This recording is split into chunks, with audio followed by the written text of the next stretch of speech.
Стрим внезапно прервался по причине того, что сел телефон.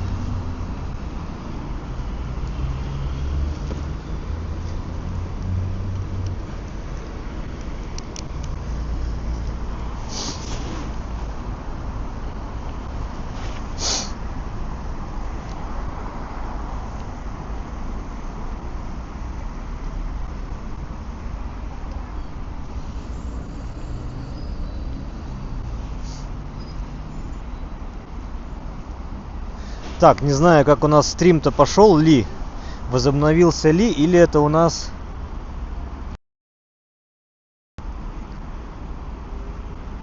Так, дядь Коль, у нас стрим продолжается или это новый?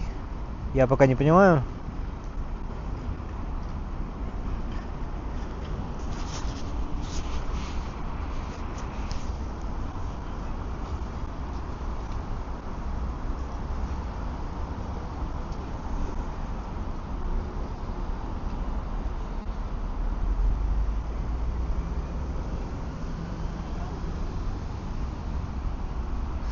Так, просто у меня я забыл подключить зарядку к телефону, и у меня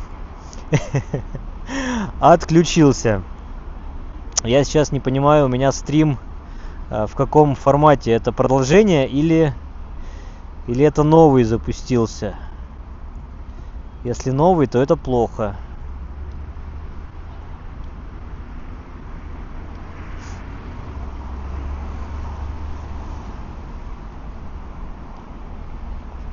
Сейчас я тут пытаюсь проверить. Так, это новый запустился. Ага.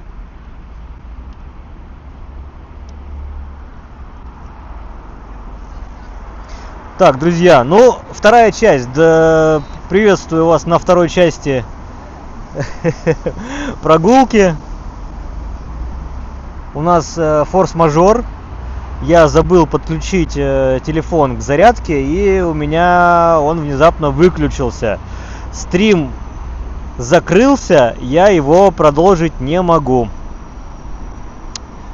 Пойдем вот с этим. Потом я там название и прочее поменяю по ходу пьесы, получается. Ну или, возможно, у меня сейчас получится, а может быть и не получится. Сейчас, одну секунду, я прям, как говорится, при вас все поправлю. Контент. Буквально, давайте 5 минуток, может быть быстрее получится. Я и технические работы сейчас проведу. Я так это назову.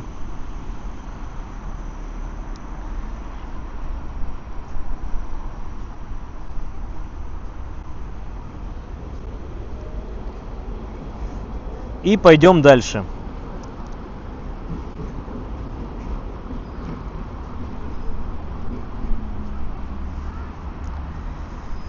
Ой, как это, конечно, не то чтобы под негативит, но такие... Моя вина. Я сам забыл просто про зарядку. Что телефон, вот, ну, сейчас еще холодно, на морозе. Больше 2 часов-то и не вывозит, как будто бы. Вот. Друзья, пока подтягиваемся, я сейчас переименую стрим. Если у меня это все получится. Я надеюсь, получится. По-другому у нас не бывает, как говорится.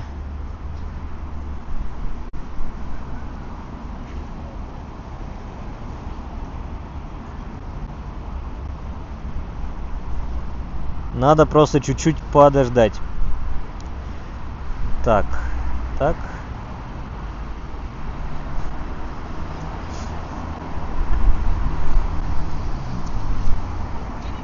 Видите, возможно, картинка шатается. Это ветер. У нас достаточно ветрено.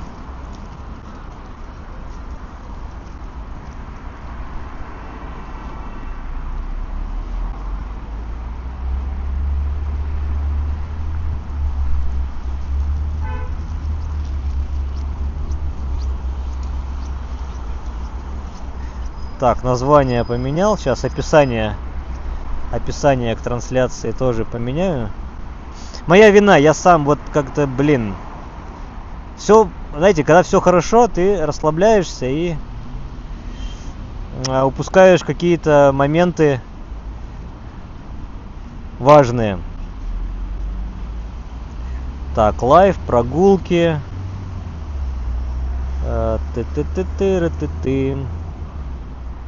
Сохранить.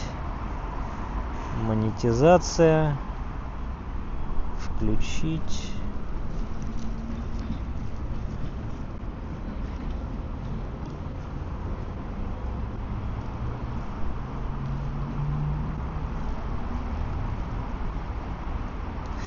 Ну ладно, у нас вот по 2 часика, значит, соответственно, трансляция разобьется. Но нам до Черной речки дойти в любом случае надо. Здесь уже не так далеко. Там интересный маршрут. Так, друзья, что мы пишем? В поддержку канала ставим лайки, спасибо. Ставьте, пожалуйста, прошу вас. Вы чай успели с булочкой попить? Нет. А это какой проспект? Так, сейчас вам покажу. Так, смотрите, у нас мы пойдем по Коломяжскому проспекту, вот сверху вниз. Вот, у нас с одной стороны Богатырский проспект уходит, Испытателей проспект. Вот мы здесь у станции метро Пионерская. Зеленая справа — это вот тот самый удельный парк, через который мы с вами только что прошли, там станция метро Уделка. И вот, и мы по Пионерской пойдем туда вниз, к Черной речке. Сейчас по Коломяжскому проспекту, и нам надо будет оказаться здесь, вот в этом парке. Видите, зелененьком, здесь место дуэли Пушкина. Нет, чая я попить не успел. Но я сейчас, может быть, какой-нибудь кофе действительно здесь возьму. У меня, ко всему прочему, еще чуть не разбился телефон, потому что когда я воткнул пауэрбанк у меня выпал, и проводом за собой потянул телефон, и они все весело шагать по просторам, и они все весело и задорно об эту плитку ударились. Но телефон вроде целый, чехол поцарапан, и... вот, хочу кофе, сейчас вот заглянем к этим ребятам, возьмем у них кофейку. Тогда. Вот, прикольно здесь шаверма с шашлыком. Так, что здесь? Хочу кофе. Ну, зайдем вот к этим ребятам, что уж. Не реклама. Здравствуйте. Пожалуйста, flat white маленький. Очень, пожалуйста.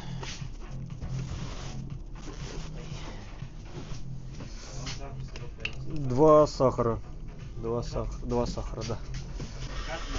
Карта.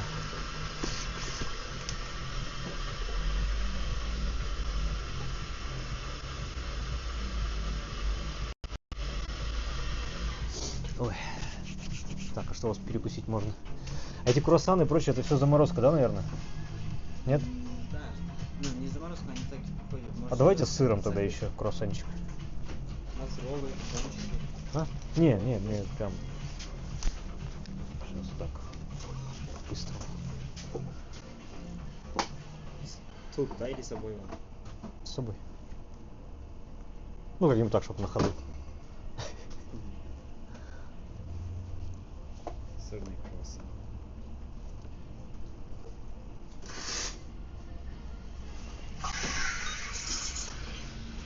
Берем кофе и идем. Так, друзья, класс Пионера, спасибо за летнюю прогулку. Так, не актуальненько. Глеб, что не актуально? Родные места, Пионерский парк Челюскинцев. Да, ничего не было, никаких молов и строений у метро. 97 год, да. Вот и вот сейчас вот там вот пройдем мимо к метро. Ага.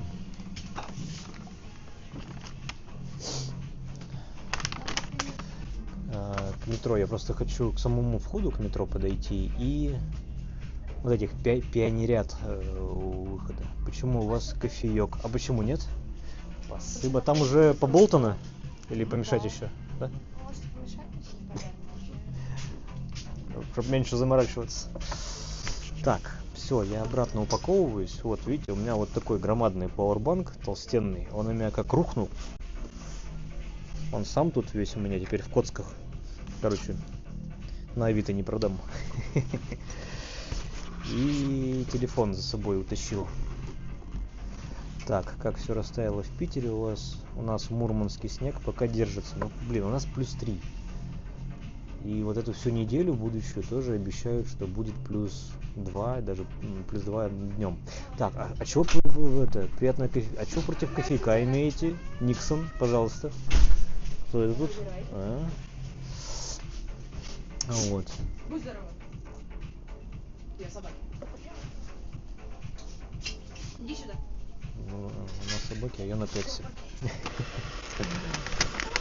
И дома сейчас покажу. Вот там, вот если вы на Пионерке как бы жили и, надеюсь, не тужили.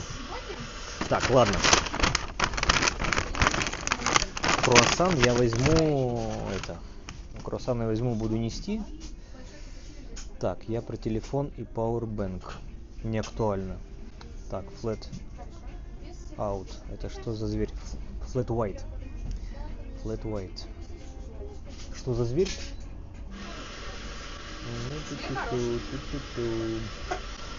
Это я ошибаюсь? А я иногда ошибаюсь. Всего доброго. Вот, flat white это две дозы эспрессо на одну дозу молока. Обычно вам как капучино делают? Одно эспрессо и одно молоко. Вот, видите, все эти дома по проспекту Испытателей. Вот, туда направо у нас...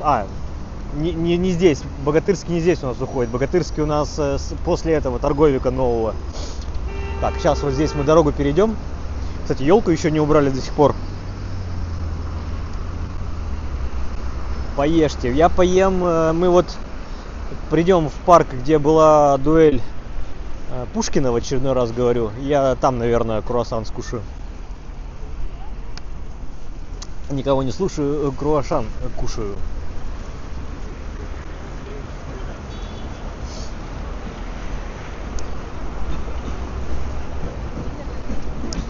Так, Роман, удачной прогулки. Не один раз пытался попасть на ваш стрим, никак не удавалось. Но сегодня удача, спасибо.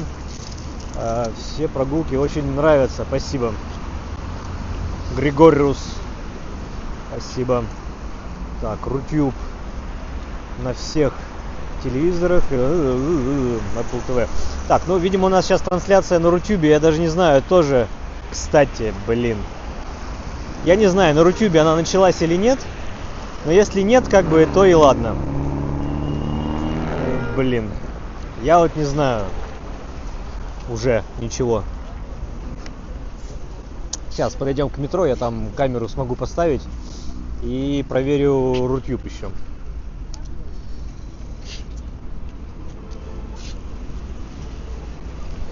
Да, гвоздику и 100 грамм, да, помянуть поэта.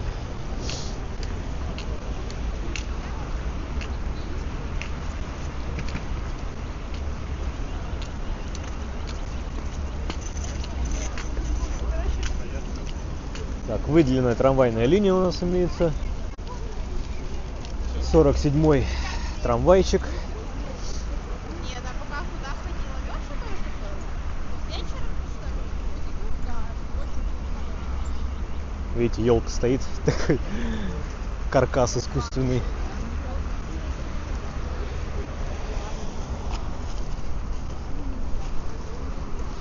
Да, ЖК прям возвышается у выхода из метро. Так, а мы сейчас здесь остановимся у этих детишек. Я проверю настройки и пошла ли трансляция на Рутюбе. Я, конечно, чему сомневаюсь очень сильно, так это тому, что она там сама как-то у нас началась. Вот. Так, где мой второй телефон?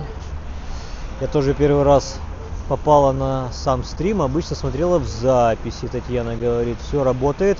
Все работает, в смысле, на Рутюбе идет стрим?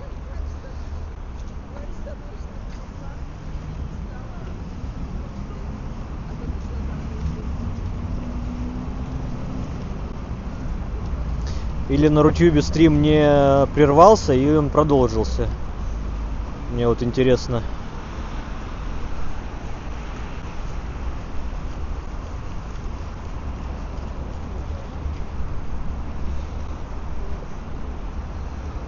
А, на Рутюбе продолжается, да? Отлично. А на Ютубе завершился. Вот это печально. Так, хорошо. Хорошо. А вот на Ютубе он по новой. Блин, конечно, как чехол похерился у меня. Так, давайте, ну вот опять же, станция метро Пионерская. Для кого елки не убирают, потому что китайский Новый год 29 января. Кстати, маленький, наверное, анонс сделаю. Завтра у нас 27 января, а эта дата в Петербурге всегда отмечаемая. Это дата полного снятия фашистской блокады Ленинграда. Будет салют.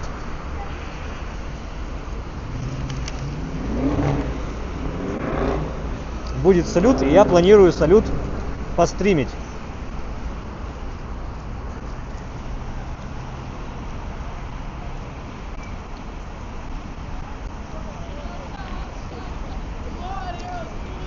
Нас здесь сейчас 30 на Рутюбе, что ли?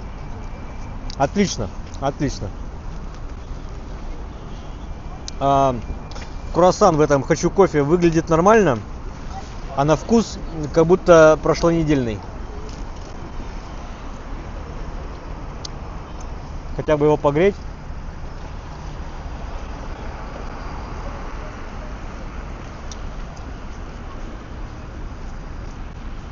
Сейчас мы дальше по Коломяжскому проспекту пойдем. Так, ладно.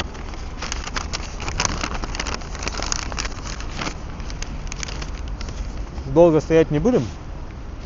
Идем. Молодых пионеров посмотрели.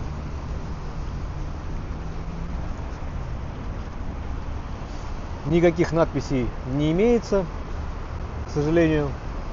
Но эта ребятня встречает всех выходящих из метро. Вот здесь у нас выход.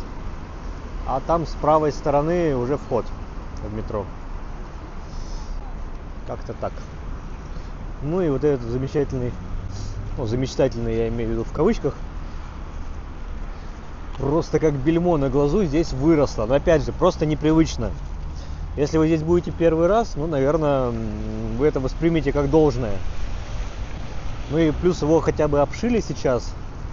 Потому что когда он строился, это был серый бетон. Это было ужасно.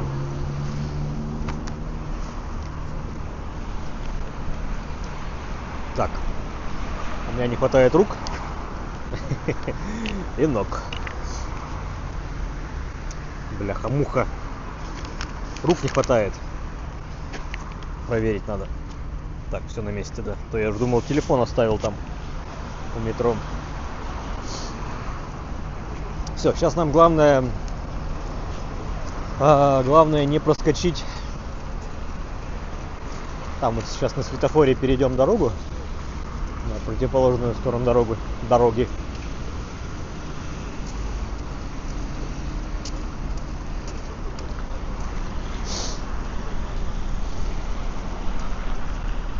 О, смотрите, там балкон фиолетовый. У кого-то там, видимо, рассада уже вовсю цветет и пахнет.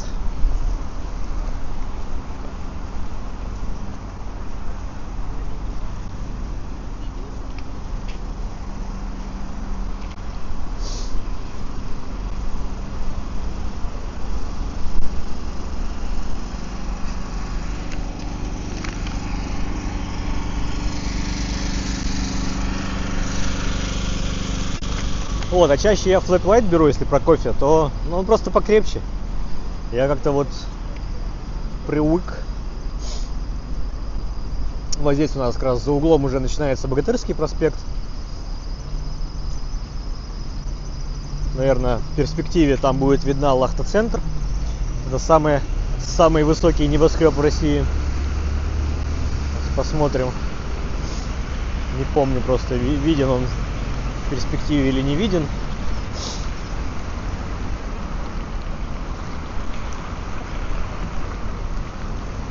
А вот справа должен быть.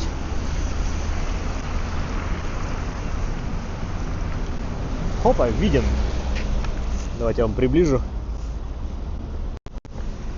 Вон она, Лахта-центр наша.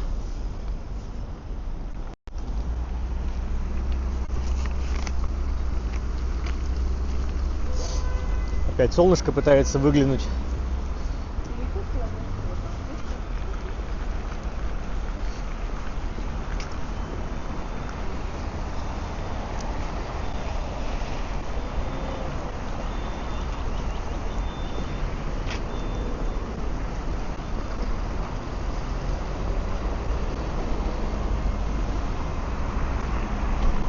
Очень странно выглядит вот эта вот часовня здесь среди каменных джунглей, просто втиснутая между домами, прям как на проспекте Большевиков.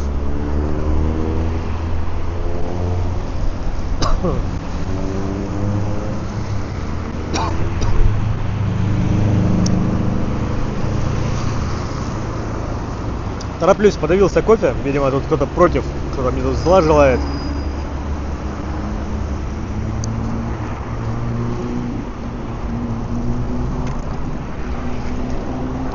Так, Ювер говорит, что самые высокие не в России, а в Европе.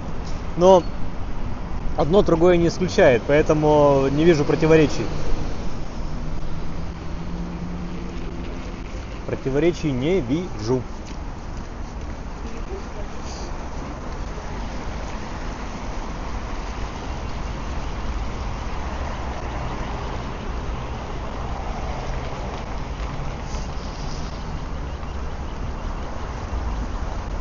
Так, надо найти урну. У нас красивые стаканчики кофейные. Видите, верю в себя и Деда Мороза. Новый год. Но лучше такое выкидывать. Конечно, я знаю людей, кто коллекционирует такие стаканчики, но, как правило, они, видимо, бегут на работу, берут с собой кофе и у себя на работе этот стаканчик оставляют. Все, идем. Так, светофор АУ. Это есть две версии, как это расшифровывается. Или адаптивное управление, или автоматическое управление. Здесь стоит камера на дорогу. Она считает машины. Ну, это один из вариантов. Она считает поток. И в зависимости от того, в каком направлении больше загружено, ту линию дольше зажигает зеленый разрешающий. И все, вот вам и АУ. Автоматическое управление. Или адаптивное. Тут кому как. Суть дела не меняет. Кибернетика. Что сказать?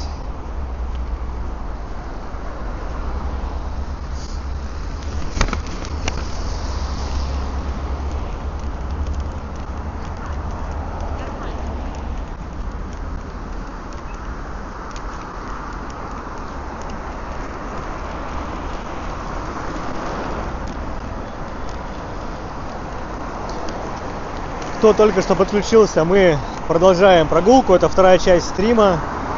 Идем уже от станции метро Пионерская. Здесь по проспекту в сторону станции метро Черная речка.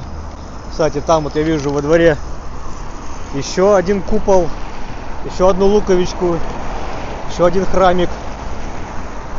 Это вот та самая, видимо, программа РПЦ. Храм у дома. Это как магазин у дома у Дикси, да, у Верного, у Магнита. Также у РПЦ. Храм у дома. Так, ветерок холодный. Надо перчатки одевать. Как будто табы.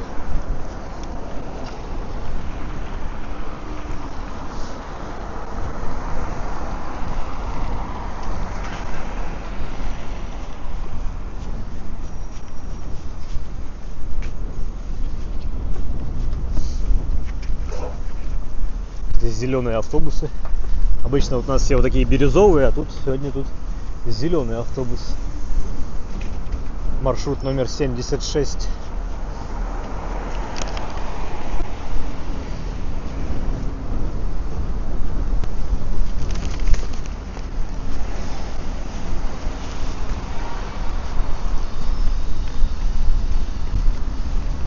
Так, нам надо свериться с картами. Маршрут. Так, идем все правильно.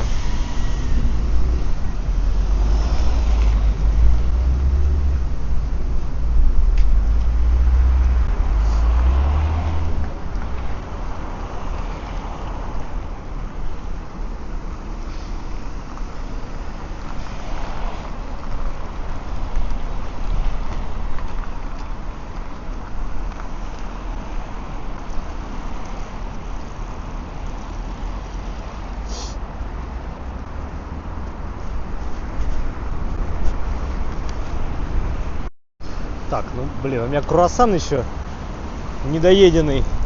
Я поэтому не могу перчатки одеть.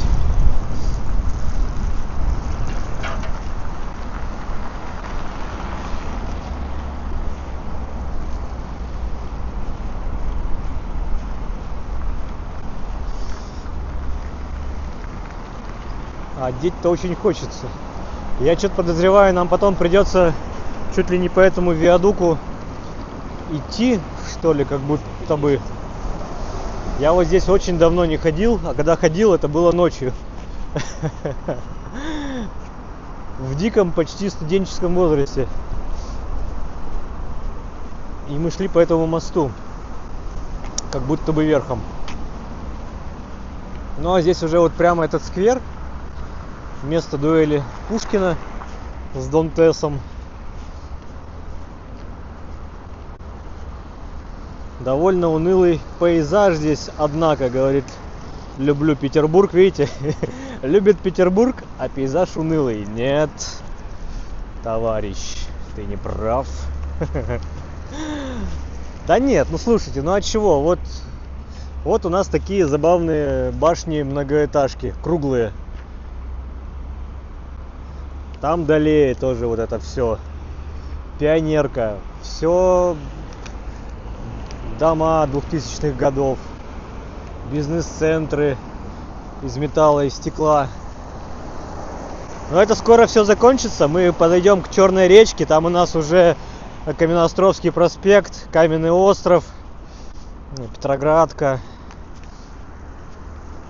Там все будет по-другому. И причем этот контраст, он достаточно резок. Потому что та часть, которая относится к сталинскому времени, да, вот вокруг станции метро Черная речка, он достаточно небольшой промежуток будет. Мы как-то нырнем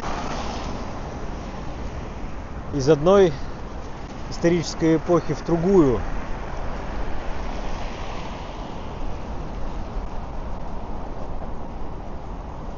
Так, говорите, не надо по виадуку. Ну все, нет, я слушаюсь и повинуюсь. Так, давайте здесь я не туда пошел. Нам здесь по тропинке надо.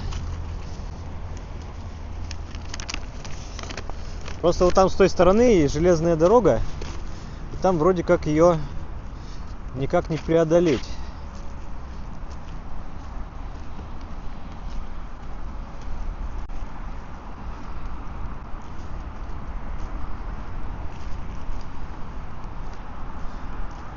Вот, уже вижу памятный столб впереди, который нам сигнализирует о том самом месте. Я уже много раз сказал, я не знаю, надо счетчик поставить, сколько я раз про Пушкина сказал сегодня. Точнее, про место дуэли.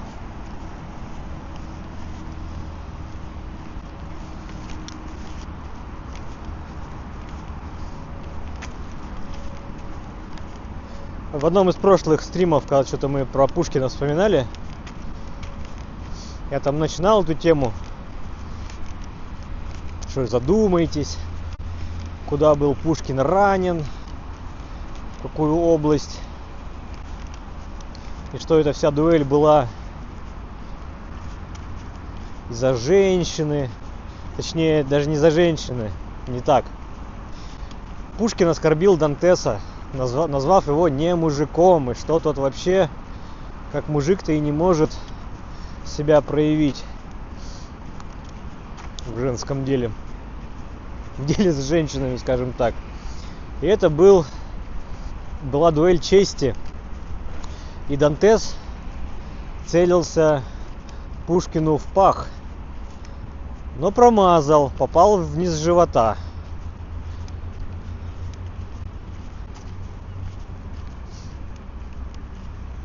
Такие вот у них были страсти, мордасти.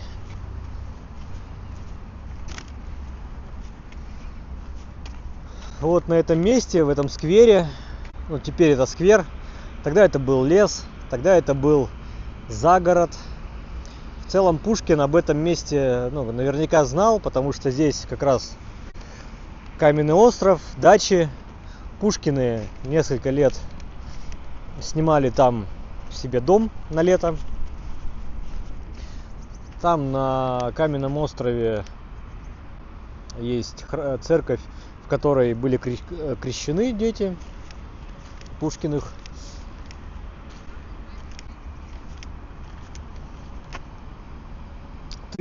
Получается, 8 годиков было мальчику. А мог бы, да, творить и творить, если бы не его вот эта вот заносчивость, оскорбление. Так, давайте как? О, что здесь еще написано? Сооружен. Смотрите, это к столетию со дня смерти Пушкина в 1937 году этот монумент был сооружен. Я сейчас на лавочке присяду, с вашего, господа, позволения. И не надо мне говорить, что все господа в 17 году на белом теплоходе убыли. Но это так, тоже шутки, юмор. Так, место дуэли неизвестно точно. Ну, ладно. Принято считать. У монет считай калека, да? Да. Так, я не понимаю, видно, не видно, что там видно, а что нет.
А куда звук-то никуда не пропадал? Вы чё? Я просто жевал этот круассан. Я даже сейчас с набитым ртом с вами говорю. Что, наверное, не культурно. Вот. И чтобы не чавкать в микрофон, я его убрал от себя. Вам, наверное, показалось, что и звук пропал. Итак, продолжаем разговор. Напоминаю, у вас есть возможность при желании продонатить на развитие канала. Так, а нам надо дойти до станции метро Черная речка. Я сейчас построю маршрут сюда. Пешком. 16 минут идти.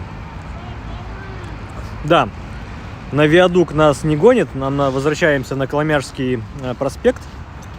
Вот. И там пойдем как-то.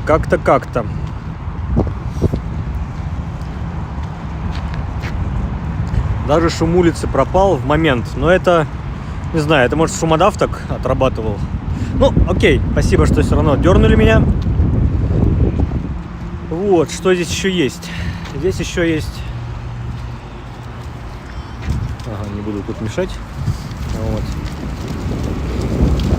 Здесь на Черной речке 27 января, в скобках 8 февраля, видимо, по старому стилю, 1837 года великий русский поэт Александр Сергеевич Пушкин был смертельно ранен на дуэли.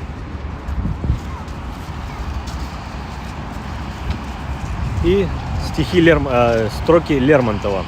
Погиб поэт, невольник чести, пал оклеветанный молвой, свинцом в груди и жаждой мести, поникнув гордой головой. Ну, понятно, что со свинцом не в груди, а в животе. Внизу.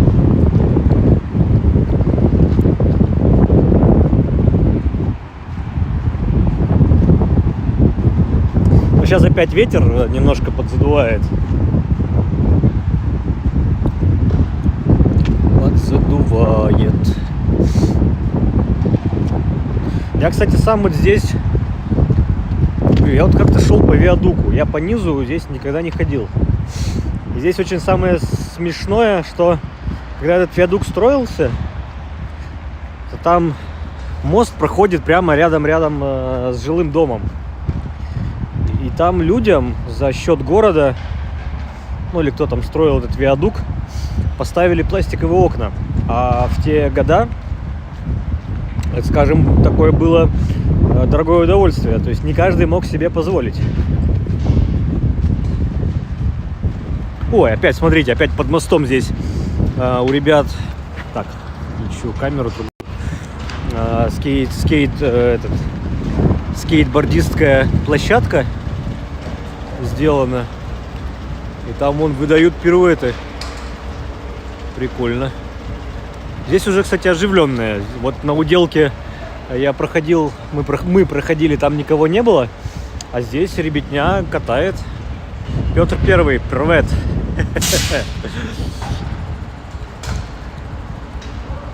Хотелось пошутить, типа, самозванцы в чате. Но пусть будет хоть такой.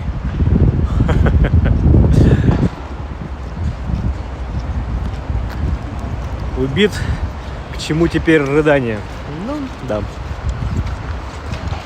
А прошлый год, 24-й, был же у нас в России объявлен годом Пушкина. Всякие мероприятия проводились. И даже в Новый год у елок было оформление с использованием персонажей произведений сказок Александра Сергеевича. Опачки, ничего себе. Вот это да. Вот видите, люди со своей музычкой, со своим микрофончиком шляндают. Такие истинно коренные петербуржцы. Так, что вы пишете? Красота у меня в городе. Так, с проверочкой нам тут нагрянул. Другие стримеры закончили трансляции уже. Видимо, маршрут Романа сегодня больше зашел публике. Алексей, спасибо. Вы мой шпион. Ничего себе. Смотрите, там дети кувыркались. А это площадка для дрессировка написано на баннеры.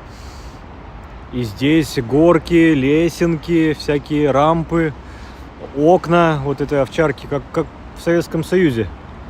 Короче, дрессировочная площадка. Видимо, тут кинологи работают. Очень классно. Я приветствую такое. И считаю, что каждая собака должна пройти процесс дрессировки.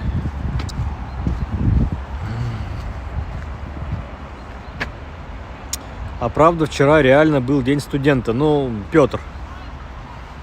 25 января. Кто-то отмечал день студента, Татьянин день. Кто-то отмечал день рождения Высоцкого. О таком вы, наверное, даже не слышали. Но в целом, да. В целом, да. Да, вот этот дом, который повыше, вот в этом доме, в квартирах, которые выходили окнами на этот виадук, на мост, людям меняли деревянные окна на пластиковые. Потому что там по уровню шума не проходило. Ну и вот один из вариантов был предложено поменять на пластиковые окна. Ну и людям был такой, ну опять же, у вас под окнами появляется нехилая такая магистраль шумная. То есть вам, да, окно-то пластиковое поставили, от шума оградили, но вы потом это окно никогда не откроете, потому что у вас постоянная копоть, выхлопные газы и прочее. Как бы история, качели такие себе. Да.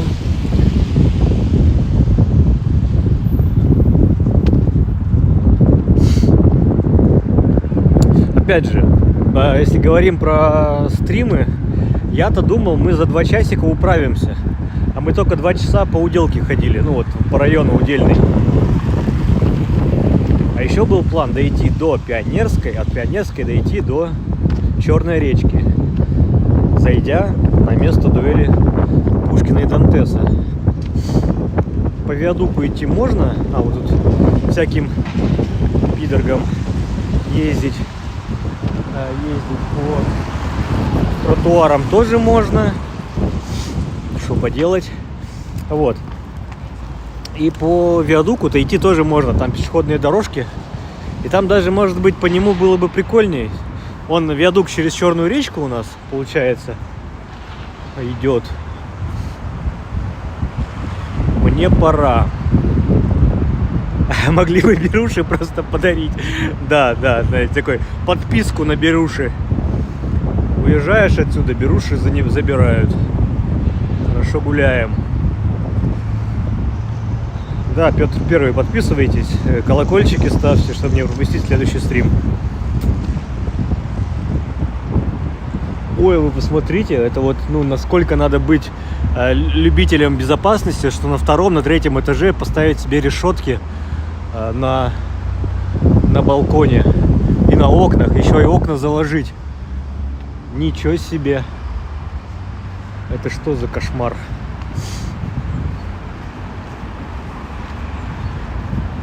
Да. Идем отлично, хорошо. Идем, ну, раз вам нравится, то продолжаем. Вот, у нас, кстати, уже с той стороны признаки сталинской архитектуры. Угу.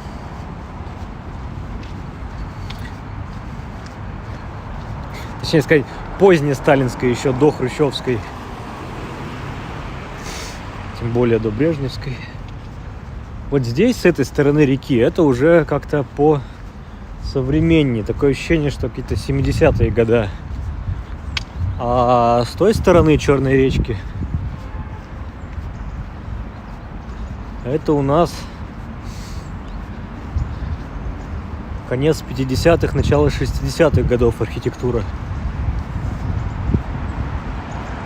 Так, кто там про адрес-то не забыли? Кажется, Пушкин нарушил закон тех лет. Но про какой закон вы говорите? Если вы говорите про закон, что дуэли были вне закона, да, нарушал, да.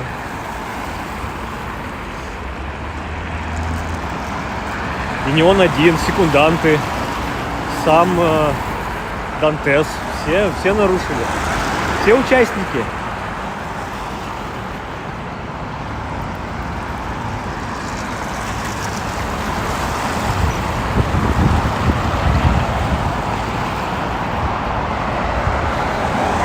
Так, здесь нам надо как-то придумать, куда пойдем дальше. К станции метро-то точно подойдем?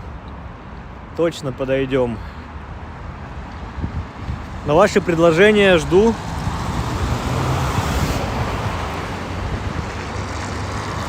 Здесь мы выходим к улице Школьной. Как раз вот у нас улица Школьная проходит через мост. И вот туда, между этими двумя замечательными домами, скорее всего, вот эти дома с большими окнами, это были мастерские художников. Они были и есть мастерские художников наверняка.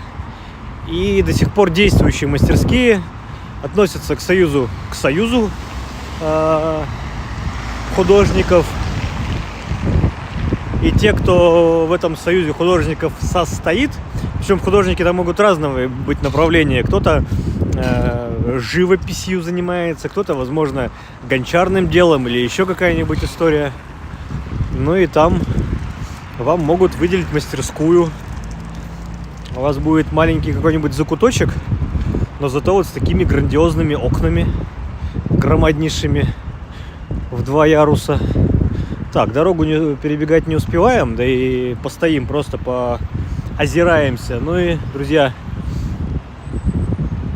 пишем, как пройтись, как желаете.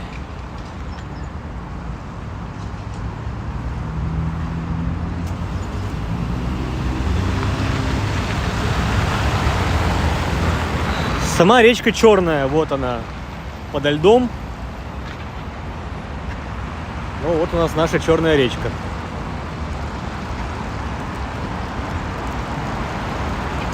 На каменный остров, если не устали. Ну давайте, Александр ПСУ.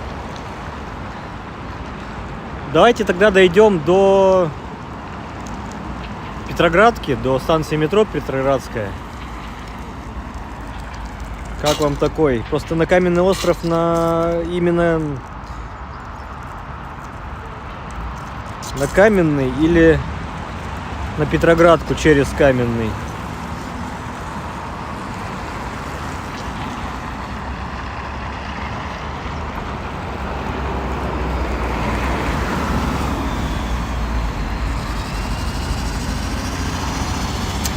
Сейчас вот здесь у меня дилемма: пойти по набережной или двором. Я склоняюсь пройтись двором.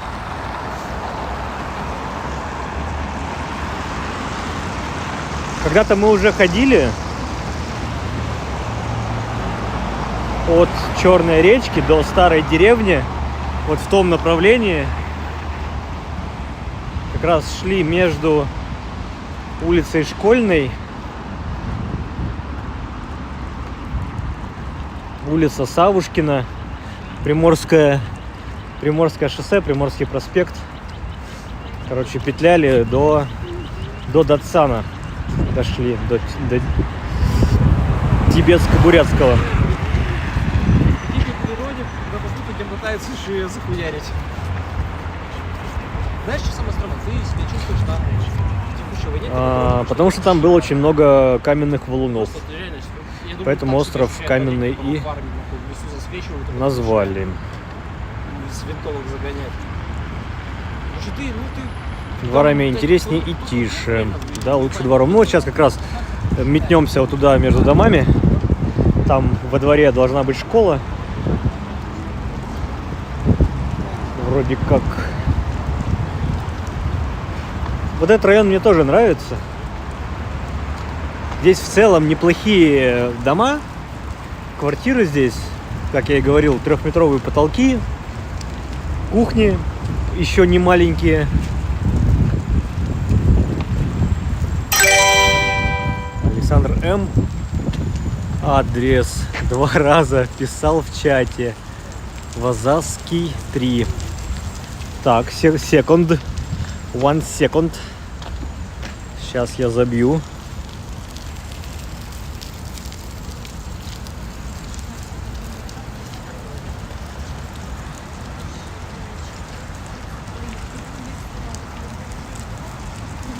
Вазовский переулок 3.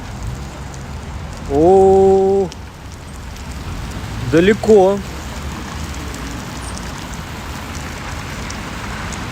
Александр, далеко.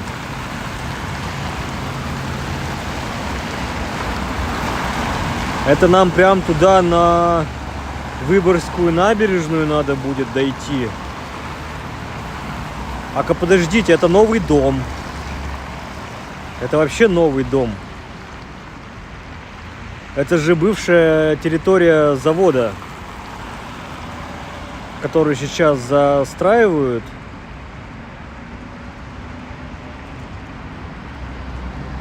Вазовский 3. Там кто, ЛСР или кто-то там все строит? Сеттл там застраивает. Так, ну хорошо, если нам туда по Лисичанской дойти, сделать петлю, потом по Ушаковской набережной вернуться через Строгановский парк. Так, Александр, ЦДС, ну дом ЦДС построил. Там просто у Сеттла на набережной громадный центральный офис. Там же был завод, не знаю, в этом месте или нет, или через дорогу от, конечно, там дорога-то Белостровская, завод абразивных материалов имени Ленина с одной стороны, а вот с другой стороны, где вот эти все дома ЦДСовские, я что-то даже не знаю. А, и там памятник Ленину. Ну давайте. Даже, наверное, пойдем по набережной Черной речки. Пройдем. Да? Да. Друзья, ну, смотрите, вам говорите все равно. Давайте я прогуляюсь. Мы петлю времени сделаем. Уважим постоянных зрителей, скажем так. Опять же, чем нравится этот район? Он достаточно зеленый, это в первую очередь мне, как, не знаю, человеку достаточно долгое время, хотел сказать, живший в лесу. Ну, короче, люблю я зелень. Каменные джунгли, конечно, угнетают. По набережной Черной речки в сторону Кантемировского моста. Да я понял, Александр, я понял, что, добрый дурак не понял, что, дурак что ли? Это. Так как здесь застройка, это все-таки конец 50-х годов, то здесь уже все наросло и все выросло. Все дворы очень зеленые. Опять же, застройка малоэтажная, 5 этажей. Плотность населения маленькая. Вот как видите, здесь машин-то практически и нет по современным меркам.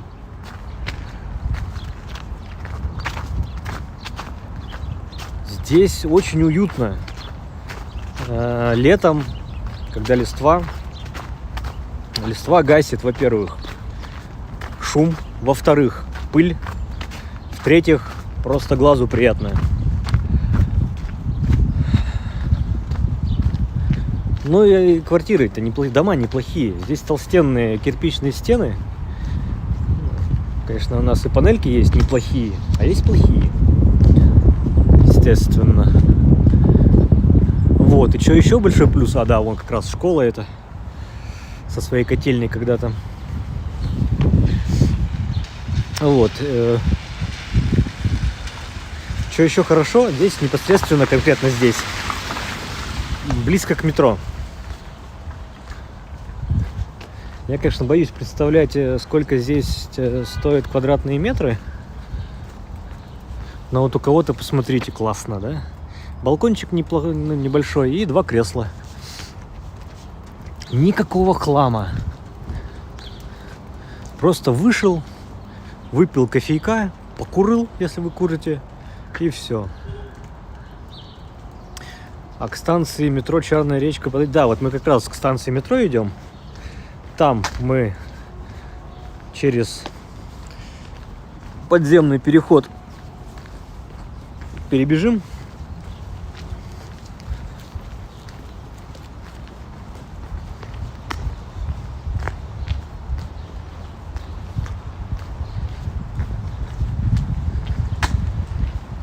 А слушайте, наверное, там, да, я до Кантемировского моста дойду, до Кантемировского проспекта. И может быть, господи, мы тогда на Петроградку не попадем.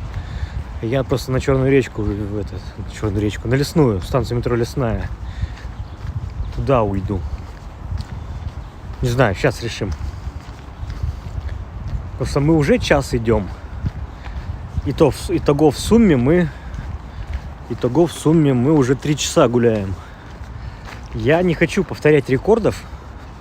Я почему-то для себя в прошлый раз, когда мы по 5 часов прогуляли, решил, что часа 2 и не больше. Так, небольшая такая здесь беседка. Это тоже все у нас к Пушкину, товарищу, имеет отношение. Ой, ну, просто беседочка и просто вот место. Якобы он здесь на лавочке оставил свой цилиндр и плащ и пошел дуэлиться. Ну, конечно, это так. Современная интерпретация. Ну, а станция метро у нас уже вот впереди сияет всеми огнями.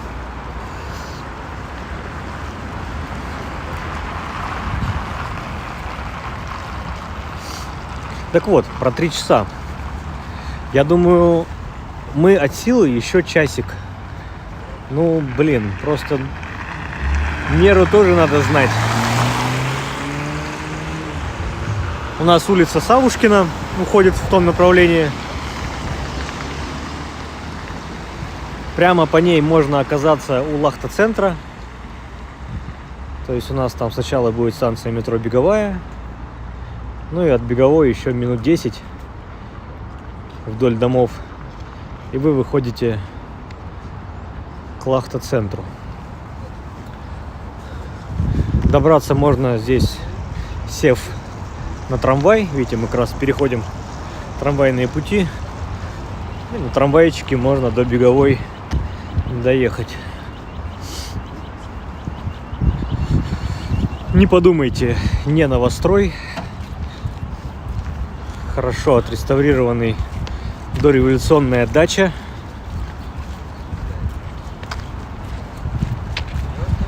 Когда мы здесь, у меня видео есть на канале, где я на Каменный остров там гулял и про эти все дачи. Мы как раз начинали отсюда. Я все про каждый интересный особняк что-то рассказывал. Поэтому сейчас повторяться не буду. Не поленитесь, посмотрите видео. Древний какой-то, да. Древний. Ради интереса, в принципе, можете... Давайте я вам сейчас адрес назову. А вы пока прям загуглите. И, ну, наверняка вы знакомые фамилии увидите. Значит, улица Академика Крылова, дом 4. Ну а если вам это лень, то я сейчас сделаю за вас. Давайте, кто быстрее. Итак, ну кто? Я уже готов говорить вам, что это за здание. Тут была редакция одного журнала. Вы, наверное, вот тут читаете Бурда, да? Это Бурда Моден. Итак, это дача Салтыковой. Здание в Приморском районе Санкт-Петербурга. Вблизи станции метро Черная речка. Памятник архитектуры, один из многих сохранившихся в Санкт-Петербурге образцов загородной постройки середины 19 века. Понимаете, друзья? У меня к вам вопрос. А какая у вас дача? А вот у Салтыковой вот такая была. Здание особняка и его служебные корпуса – последние сохранившиеся до начала 21 века строения из архитектурного ансамбля Строгановской дачи. Тут как бы еще сзади есть технического назначения всякие там домики. Строительство дачи началось в 1837 году и продолжалось до 1847. Автором проекта, строителем был Садовников. После 1917 года в здании расположились больница. В 30-е годы здесь недолго была школа, а с 1946 года был профилакторий. В 1991 году компания Бурден Моден Петербург, победив в конкурсе, получила аварийную дачу в аренду. Реконструкция здания, проведенная полностью на средства фирмы, заняла 5 лет. В 2007 году здание было приобретено компанией в собственность, то есть это здание до сих пор принадлежит этому Бурдену Модену, только они вот его сдают в аренду теперь. Это торговый дом, видите, тут фарфор-хрусталь какой-то, ювелирный салон, а когда-то это была дача Салтыковой. Дача Салтыковой. Тоже тетя-то же непростая. Так. Тут же интересно, чья она жена была.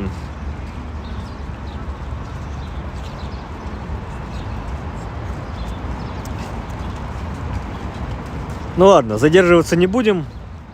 Кому интересно, тот, думаю, прочтет сам. Ну, итак, станция метро, так, или что вы пишете? Дача Салтычихи. Ага. Так, ага, мы были на Субботнике около этого здания в 90-е. Опачки, классно, спасибо. Ай. Дальше у нас там через дорогу тоже военно-морская академия. Не знаю, как правильно называется, но направление то. Ну и здесь такие ворота еще сохранившиеся, как будто из сланца сделаны, но у нас здесь подземный переход под проспектом. Туда-то мы с вами и ныряем. Ирины Салтыковой? Нет, не Ирины. Да, но если Ирина у нас вампир и живет уже 200 лет,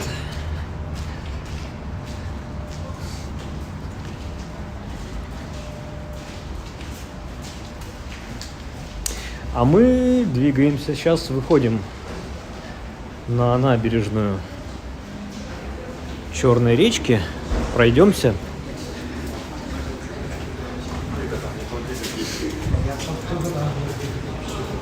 В сторону сейчас будем идти Кантемировского проспекта, ну и место, где Черная речка у нас впадает в Большую Невку.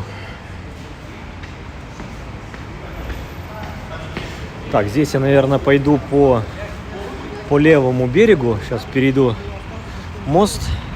Там тоже мост со львами должен, интересно быть. Ну или не мост со львами, там спуск к воде со львами.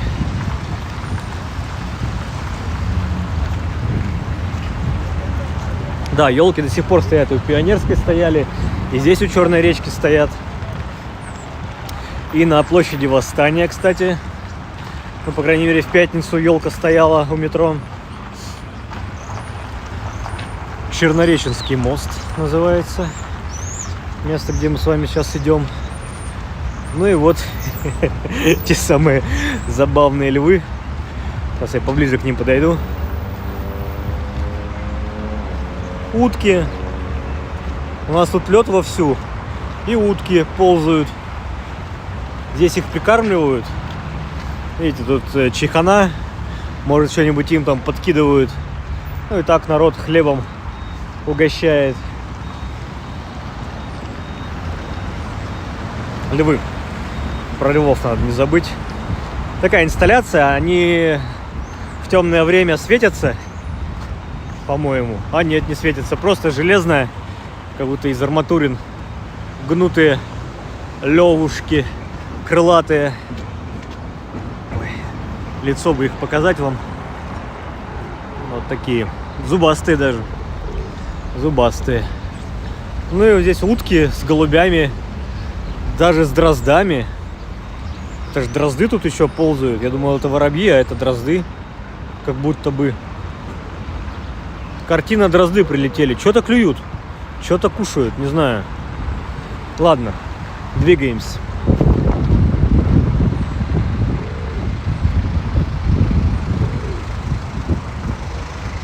Так, просто и незатейливо к особняку 19 века пристроена советская многоэтажка. Ну, наверняка это кирпичная и облицованная бетоном.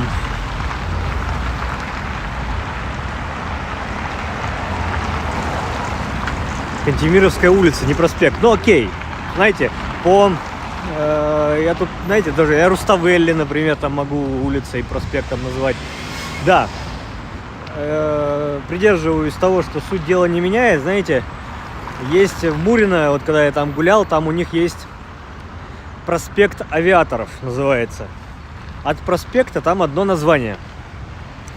Это какая-то дорожка двухполосная, узенькая, даже без разметки. Она называется у них проспектом. И это даже как переулок какой-то вообще, ну кошмар.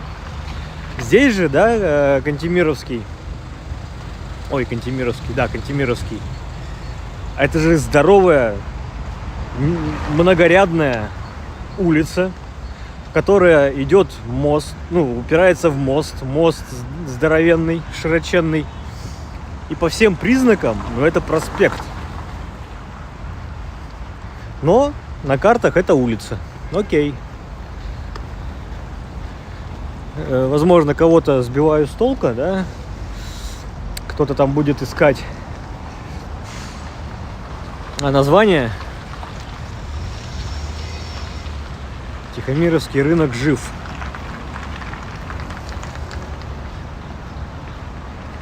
Ну да, это же по... Сейчас скажу. Там вот эта дорога, которая уходила у нас прямо, если бы вот было идти, там рынок есть. Он действительно жив. Я, по крайней мере... Блин, что я так говорю? На самом деле, я там лет 5 назад был на нем, заходил. Ну да, рынок как рынок. В таком... В современном исполнении. А мне надо было просто, по-моему, купить чашку кофе. И я там на том районе, не было ни одной кофейни. Я думал, ну я хоть на рынок зайду, может быть там что-нибудь, это вот кофе to go, или какой-нибудь хотя бы кофейный аппарат будет. Я весь рынок обошел и кофе не нашел, к сожалению. Ну и вот смотрите, у нас наши контрасты. Вдоль Черной речки у нас вот идут особнячки, вот эти все доходные дома 19 века. Тут какая-то стройка непонятная, как будто без крыши. И начинаются сразу новостройки.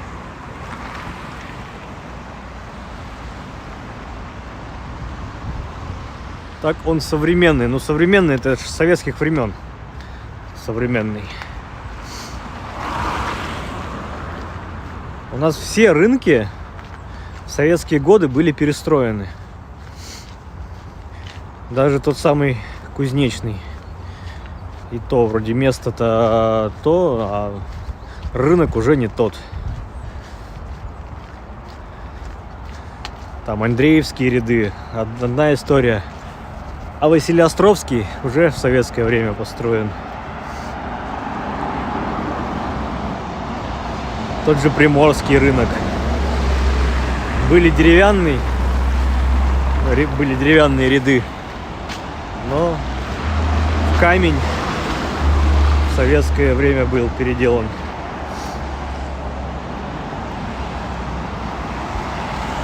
Московский рынок.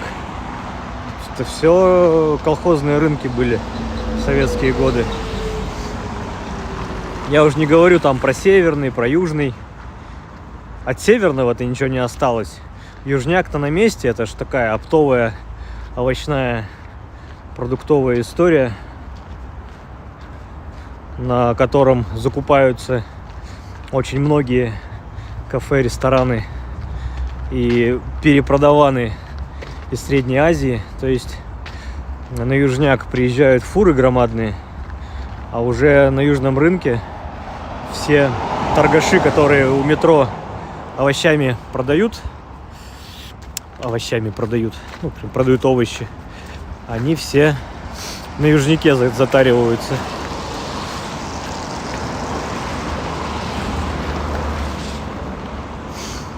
Да.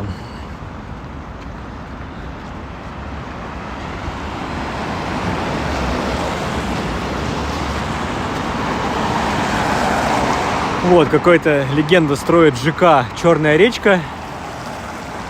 Ну, как вам сказать? Спасибо, что не 20 этажей. Я вот так скажу, наверное.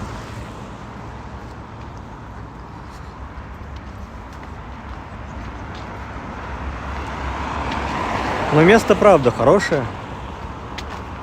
Недалеко Нева, точнее, Большая Невка. Метро. Правда, здесь поблизости нет никаких торговых центров, но торговых центров и супермаркетов.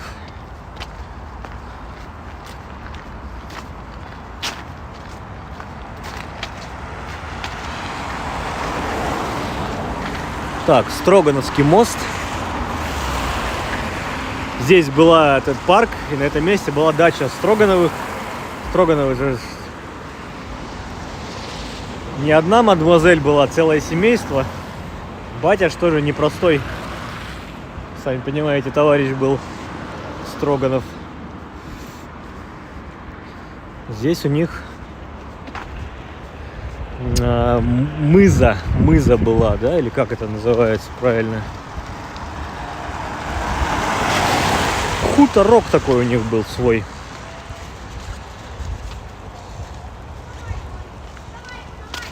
Вот лето, говорю, зима, у нас на велосипедах катаются. Европолис ближайший. Ну, это видите, Европолис ближайший — это Лесная речка. В обратную сторону это вот на Пионерку в Сити-молл ехать.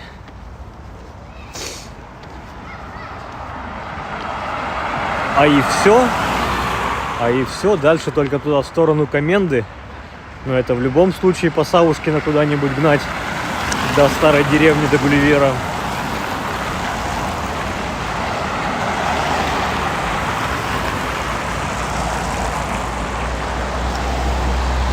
Светлана нам пишет, что есть проход под мостом через пути.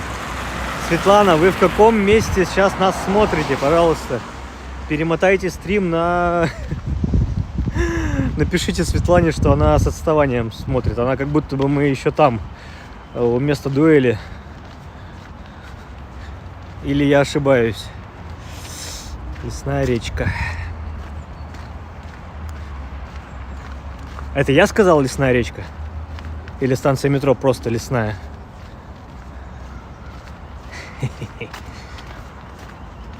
Начало застройки Богатырского, 80-е годы. Ну, возможно, Богатырский, да. Там на Богатырском до сих пор строят. Там ЖК «Три богатыря».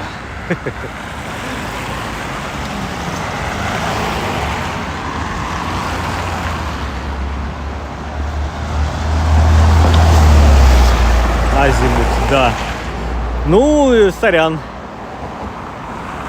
Можете загуглить. Так, подождите. Александр, я потерял. Куда мы идем? Лисичанская. А, вот. Нам дальше идти, да? Продолжаем разговор. Нам надо до Вазакского переулка дойти. А это будет у нас следующая отворотка. Загуглите, что такое Лесная речка. Именно локация, как название населенного пункта.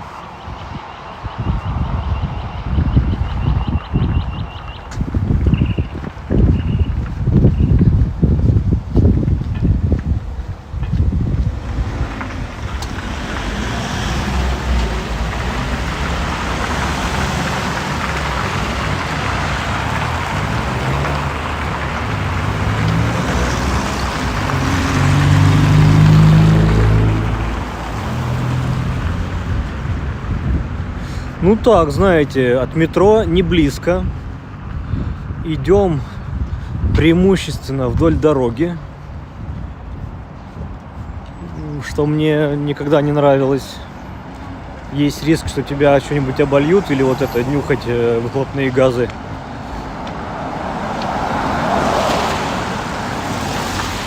Там, конечно, по Лисичанской можно бы, может быть, идти там поспокойней. Просто даже вот вдоль набережной здесь, в этой части, нет ни бетона, ни асфальта, ничего.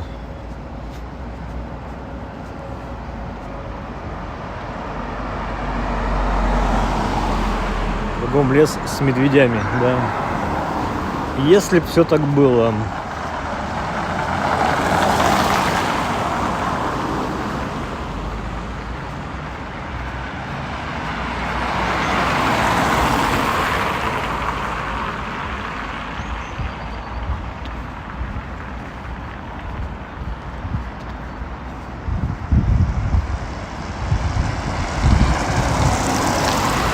Нормально, тут все-таки общественный транспорт этими улочками ходит.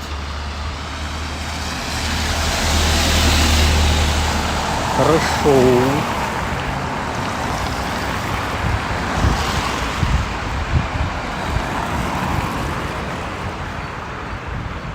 «13 минут до Черной речки, 16 до Лесной».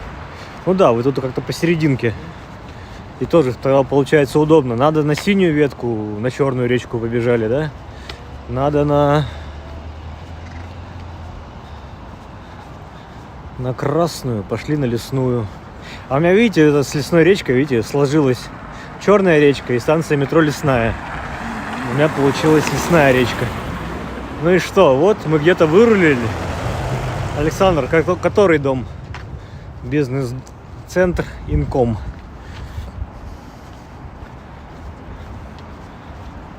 Так, вот это вот у нас что? Черной речки, набережной реки, еще Черной речки 9. Так, Светлана, возможно, вы смотрите с отставанием. Да-да-да. Алена, спасибо. Светлану дернули.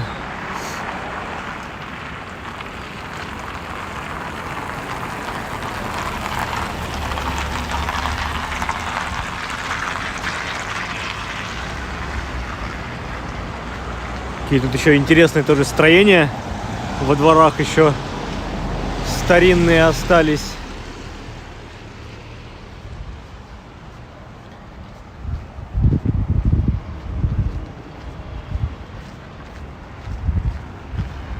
Так, перейду-ка я дорогу, потому что тут у нас тоже еще интересный домик дореволюционный в стиле нашего любимого северного модерна с надстроенным этажом.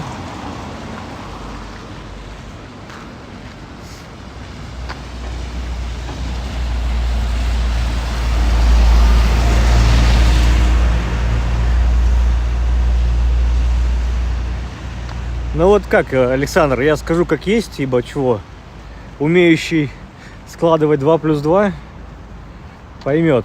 У нас Александр из Мурманска, но, видимо, имеет жилплощадь здесь, в этом доме. Вот мы идем с инспекцией. Вижу, что закрытый двор, по всей видимости. Офис продаж ЖК «Черная речка». Ну, слушайте, мы здесь уже рядышком. Да, вот по той улочке направо повернем и выйдем сначала к Радуге, а там у нас Лесная речка, Кантемировский. Так, ну что, давайте я подойду к дому.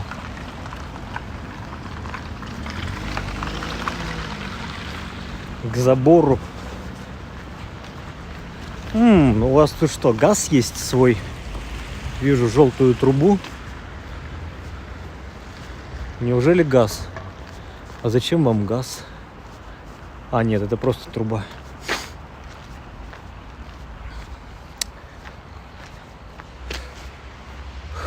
Ну вот, друзья, здесь, видите, вот это все новые ЖК. Здесь раньше была промзона. Теперь у нас промзону всю нафиг. Из центра все производство выводят. И на этих местах строят новые современные ЖК. А теперь нам надо определиться, куда двинемся дальше. Куда двинемся дальше, дальше. Мы сейчас как раз между Лесной и Черной речкой. И нам проще-то по Кантемировскому мосту перейти на Петроградку. И там уже по проспекту Медиков мы уже ходили.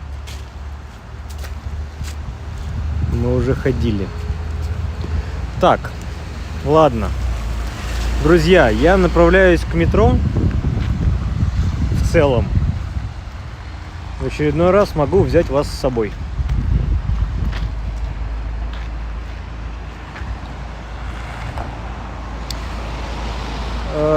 Смотрите, у нас уже, во-первых, вечереет. Уже смеркалось, что называется, смеркалось. Это я сейчас обосновываю то, что мы дальше, на Петроградку я не иду. Вот так вот скажу, ладно. Скажу как есть. На Петроградку мы сегодня не идем. Я иду к станции метро Лесная. Кто хочет, идемте со мной дальше. До Лесной.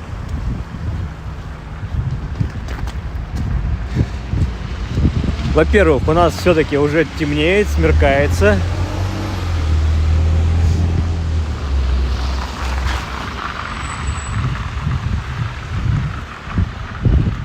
А какое тут ближайшее метро? Вот, Алексей Мармин нам пояснили, что отсюда 13 минут до Черной речки и 16 минут до Лесной.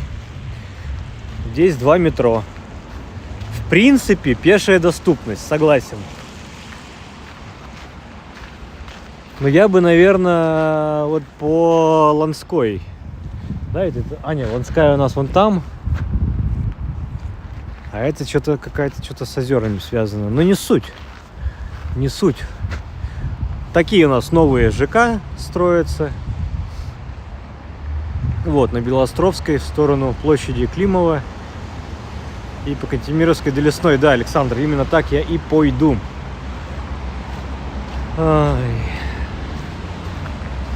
Я, наверное, еще лет 5 назад, а может быть 6 уже, по этой улочке достаточно долго одно время ходил туда-сюда от Лесной. И на моих глазах как раз вот эти все ЖК начинали только строиться.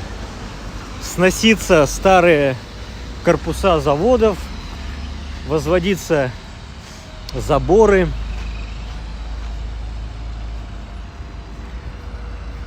Грубо говоря, ничего этого не было.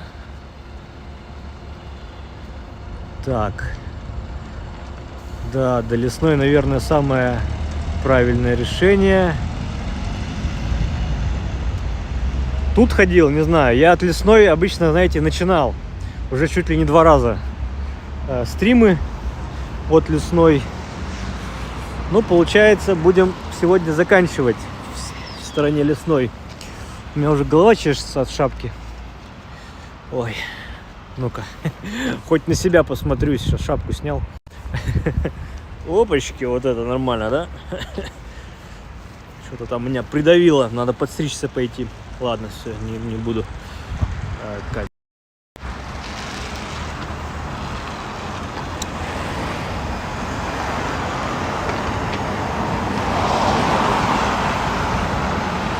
И мы внесем ложку дегтя в эту бочку меда. Дорожка резиновая, беговая, но уже с дефектами. Уже все ломается.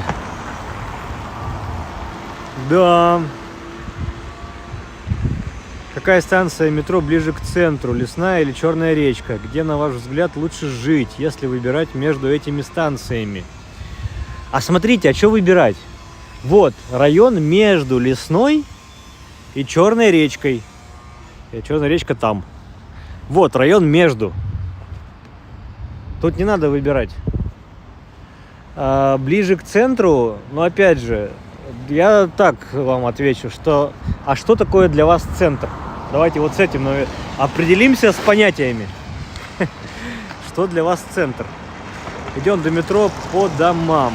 Да, большое спасибо за прогулку. И вот я иду, а вы уж как хотите. Можете со мной, можете нет. Клима. Вот. И Кантемировская улица. Большеохтинский проспект. Лесной проспект.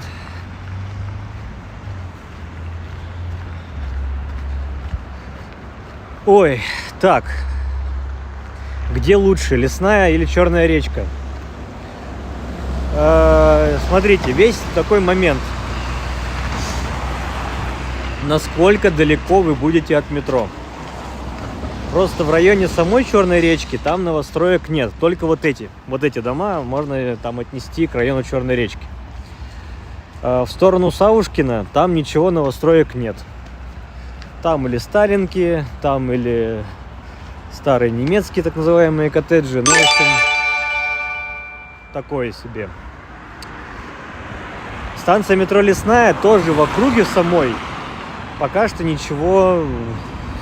Ну, что-то начинается там строить. Там тоже сносят ближе к Лесной. Продолжают сносить производство. Цеха какие-то. И закладывают новые жилые дома. Соответственно, вопросики. Вот даже сейчас здесь у нас слева, да, видите, забор. И получается пустырь. Здесь будет опять какой-нибудь ЖК. Ну, по типу, как вот эти построены. Странно смотрится заправка здесь. Прямо рядом с жилым домом. Наверное, это опасненько. Но заправка здесь была еще до жилых домов. Так, большое спасибо за прогулку, пишет Татьяна. В прямом эфире гулять интереснее, чем смотреть запись. Ну, видите, да, вы можете напрямую влиять на маршрут. Можете подсказывать. Я вам в реальном времени отвечаю. Тоже считаю, что этот формат имеет место быть и интересней. Вот. Про все-таки где жить. Может быть, у Черной речки прикольней. Там сама атмосфера какая-то такая другая, чем на Лесной. А если будете смотреть новые ЖК, и там какая-нибудь метро Лесная будет написано, а по факту вам еще минут 15 общественным транспортом ехать до метро, потому что там очень достаточно много людей живет в отдалении. Но они все как бы во всех рекламах, они все пишут метро Лесная, но добираться далеко. Пешочком, по крайней мере. Надо на автобусе. 3-4 остановки, но ехать.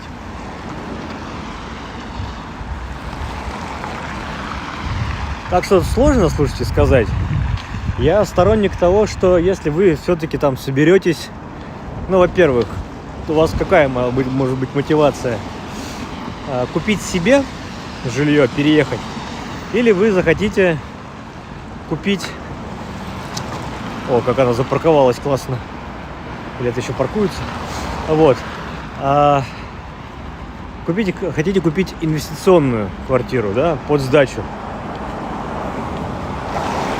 Тут могут быть очень разные варианты по итогу. Спасибо большое. Я просто кофе пыла. Марксина.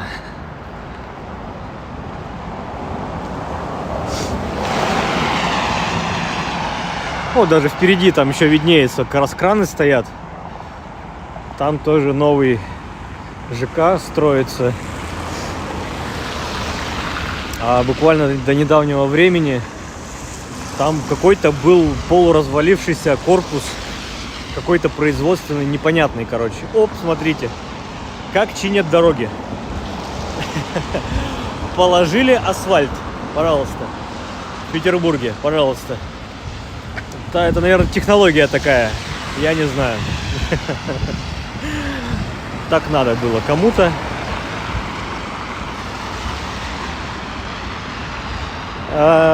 Каюсь и не знаю. Но вот это здание почему-то называется «Радуга». Тут, видимо, какое-то производственное объединение «Радуга» сидело. Радужного ничего нет, одно название.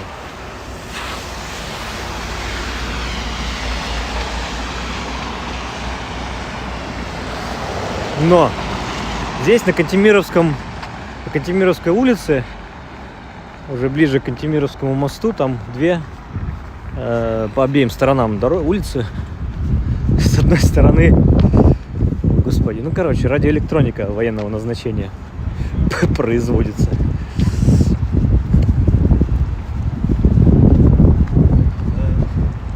Так, спасибо вам огромное за ваши прогулки, за возможность изучить город. Спасибо, да. Спасибо вам, что смотрите.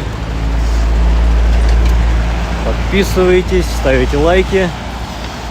Иногда хотя бы 100 рублей, но донатите, знаете, эти 100 рублей на кофе хотя бы мне, да, и вперед. Кофе с круассаном. И идем дальше. Большего и не прошу, что называется. Вот там завод «Заря» с той стороны.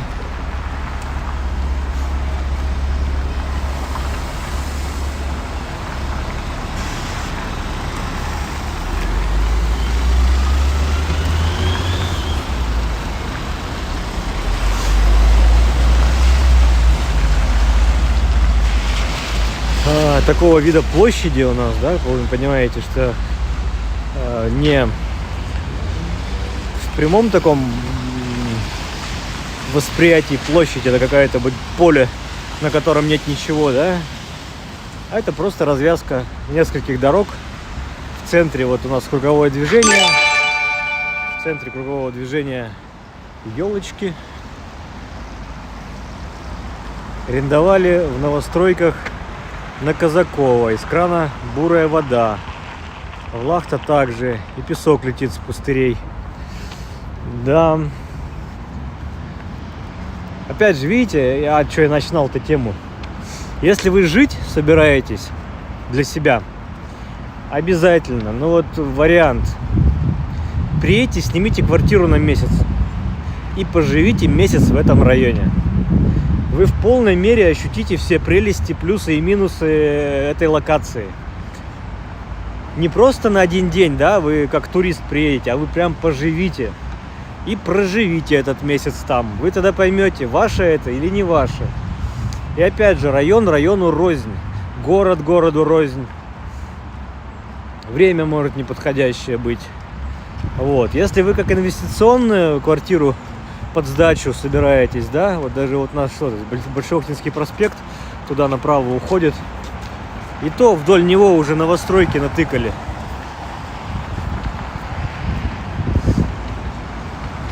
Вот, если инвестиционная квартира, то надо смотреть, удобно ли людям будет добираться, да, закроют ли их базовые потребности те магазины, те кафе, те там транспортная доступность, удобно ли будет арендаторам вашим. Налево. Так, о, Василий, соточка. Спасибо за прогулку на кофе. Спасибо, Василий. Вы тут первый. Вот. Вот у нас Кантемировская улица уходит туда, там у нас мост на Петроградку и вот эта телебашня, телеантенна. Так, перебегаем.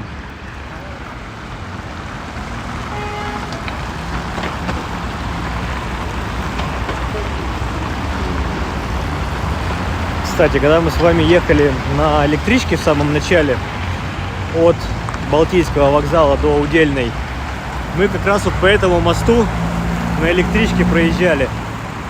То есть мы и здесь сделали круг. Сделали кольцо, сделали петлю. Ну и вот смотрите, это вот строится буквально за, не знаю, за 2 года, за год как будто бы.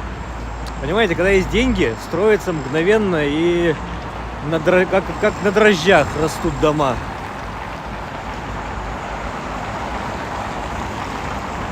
Монолит льют мгновенно.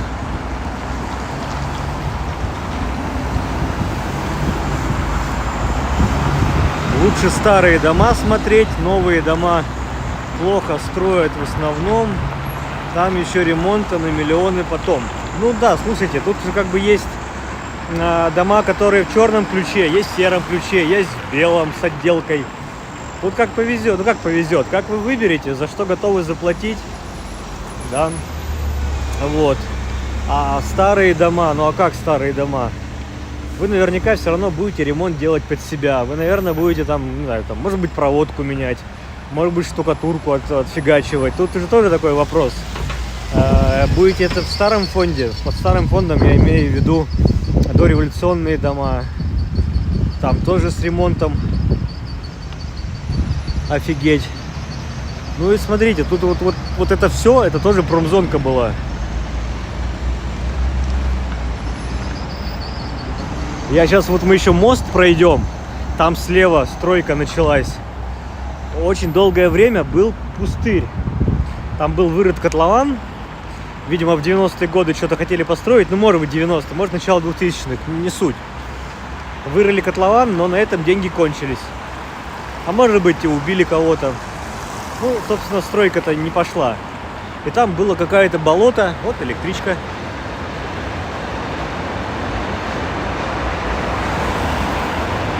В каком она направлении едет, не могу сказать, потому что у нас там дальше развилка. Налево и направо. Налево это вот как раз в сторону Выборга, а направо в сторону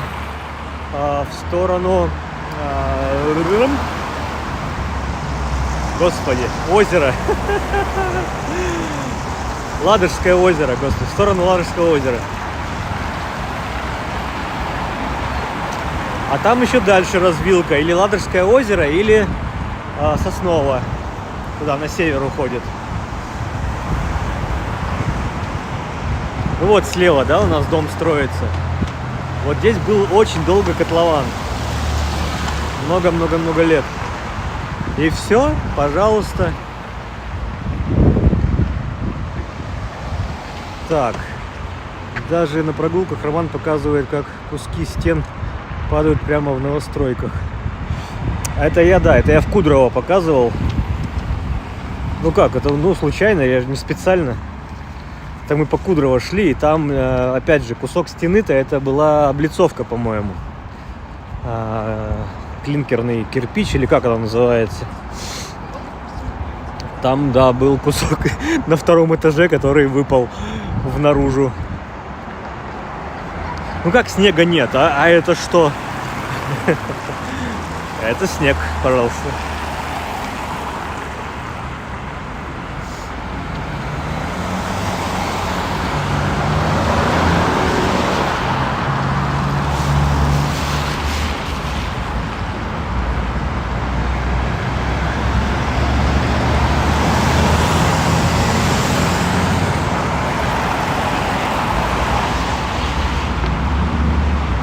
Почти уже у станции метро. Здесь нам надо сейчас будет опять нырнуть в подземный переход. И по диагонали, получается, на противоположной стороне вынырнем. Надеюсь, связь не отвалится. Вот знаете, если на лесной речке вы говорите, вот где-нибудь здесь жить, это одна история. Если покупать квартиру вот в этих новостройках или в этой, я прям не представляю, сколько это будет стоить. Это какой-то, ну, я не знаю. Я прям... Загуглите этот вопрос.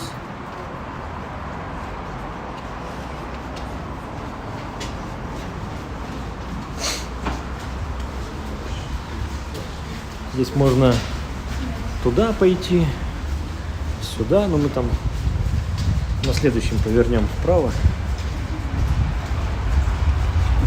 Можно подняться здесь на лестнице к трамваям.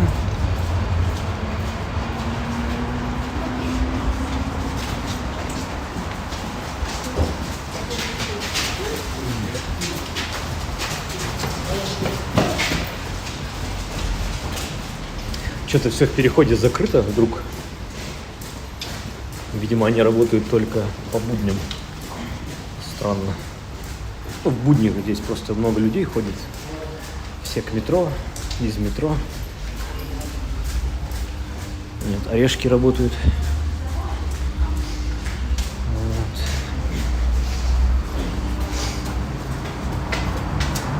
И сейчас на улице гораздо темнее, чем камера передает. Камера высвечивает. Так, пойдем лучше по Савушкина Клахте. Светлана, перемотайте стрим. У нас человек из прошлого пишет в чат.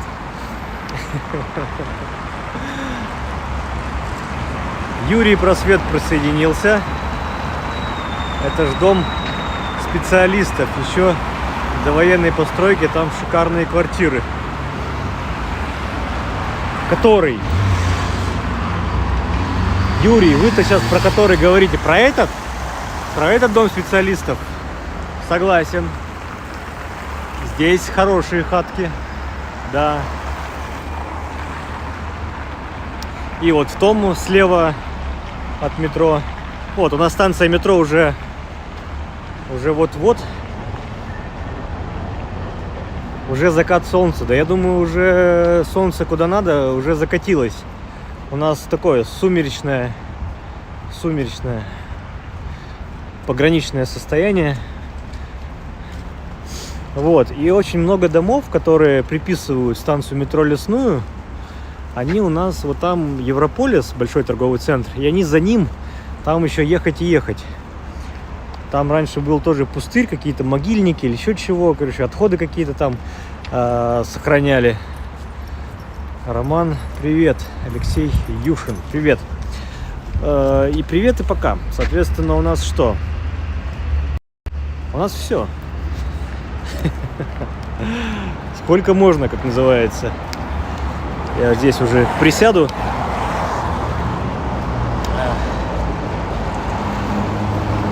У станции метро, давай спиной. Ой, чуть не упал. Так, друзья, что мы еще пишем? Дом специалистов на Лесном проспекте. Ну, это вот, который... не в ту сторону. Вот, про него речь. Дом специалистов.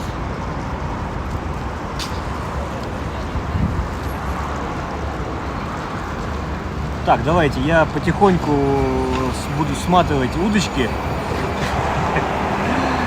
Да. Сегодня, слава богу, без рекордов, но с приключениями. Чуть не разбил телефон на метро Пионерской. Чуть не разбил. Чехол повредил и все. За спиной у нас станция метро Лесная. Здесь мы сегодня заканчиваем. Когда-то мы начинали стрим. Сегодня здесь будем заканчивать. Так. Кто еще? Роман, добрых вечеров из Града Петра. Ну, Александр, все ваши донаты, я думаю, окупил. Шутка. Спасибо. Всегда рады. Или дом специалистов, который вот здесь вот напротив. Не знаю о чем, но мне кажется, вот про этот, который еще 30-х годов. Такое ощущение постройки. Итак, кто не забыл, а кто забыл, напомню, поставить лайк на Рутюбе вы или на Ютубе. Заканчиваем вторую часть сегодняшней прогулки. Первая это у нас была станция Удельная до Пионерской. И вторая часть от Пионерской до сначала Черной речки, потом вот мы до Лесной дошли. Всем громадное спасибо, что были со мной. Рад был вам в очередной раз показать Петербург. сегодня был не исторический, сегодня был советский период.